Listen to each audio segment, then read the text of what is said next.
ship!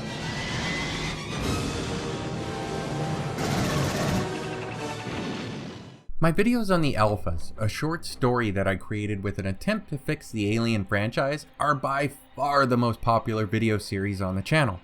From reading through your comments, I've noticed that many Alien fans have had several issues with continuity between the newer prequel films and Alien and its sequels.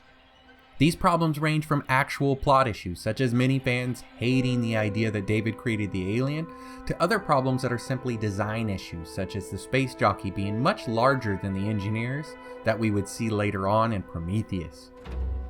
I thought it would be fun to try to come up with a story that would keep those movies intact, all the while adding a background story that may better link the volumes of the franchise, as well as direct the prequels into a direction that many of you fans have wanted, at least according to the feedback I've heard. Now, if you haven't seen my original 2-part Alpha series, I'll put links to those 2 videos in the description. You don't need to have seen those videos, however. This is actually an updated version with a new twist, especially when addressing one type of comment that I saw over and over from you guys in the first videos.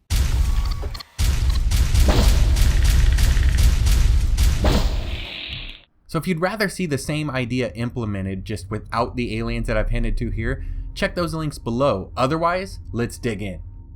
So we pick up our story with a race of aliens that I'm going to call the Alphas. They're an advanced species of 12 to 15 foot tall humanoid beings that existed long before the humans, and they even precede the ancient godlike engineers. They're a race of biological masters that traveled the vastness of space on ships that were grown as if they were alive. They left their planet in search of other intelligent species, yet there were those among them that felt that instead of searching for life in the cosmos, that their time would be better served seeding life in their own image.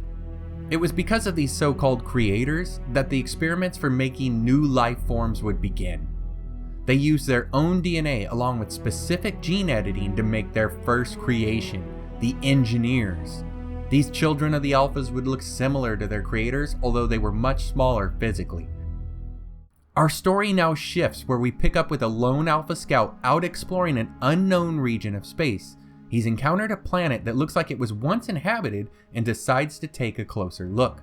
The sensors on his small craft show that the planet has no existing signs of plant or animal life.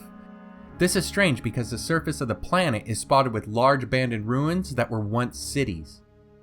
The ship's computer systems show that the planet was likely a victim of some type of biological attack, but the scans could not pinpoint any known active virus or contagion. The pilot, still a bit worried, then decides to send a drone down to the area that his scans estimate to be the epicenter of whatever event laid this planet to waste. The cameras reveal several dozen black boxes, each containing a small glass ball. Most of these spheres were empty, but the drone did find one that contained a black fluid, so it picked it up and returned to the ship. The scout knew that he had something here that their science division would have great interest in. Now having the mystery box on board his ship, he begins to catalog a description of the object into the ship's computer when suddenly the liquid material from within the orb begins to sweat through the hardened glass-like vial. Immediately the ship's warning systems light up and an alarm blares through the cabin informing the pilot of possible danger.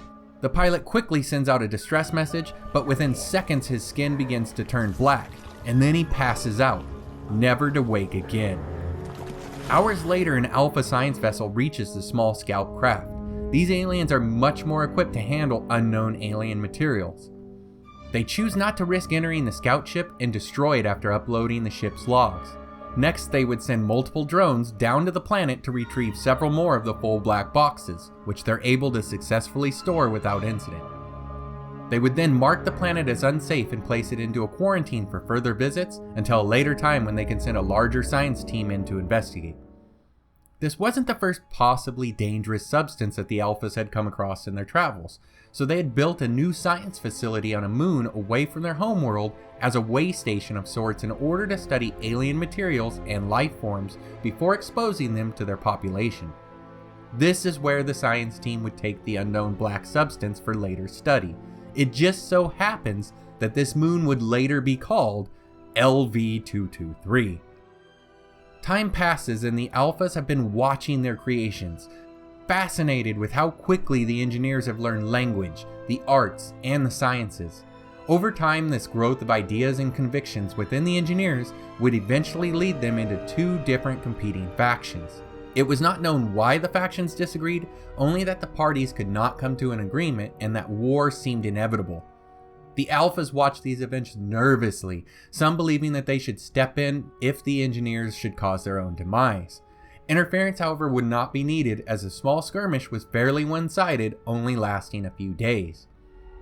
Unknown to the Alphas or the engineers, a third party was attracted to the small war caused on the engineer homeworld and was patiently watching the events unfold below while they secretly prepared for the hunt. And that's it, guys. I hope you enjoyed the first episode. Stay tuned for the second episode where we see how the predators actually get involved. If you have any questions or comments, let me know down below. Otherwise, guys, I just want to say thank you so much for watching. Take care, and I hope to see you next time.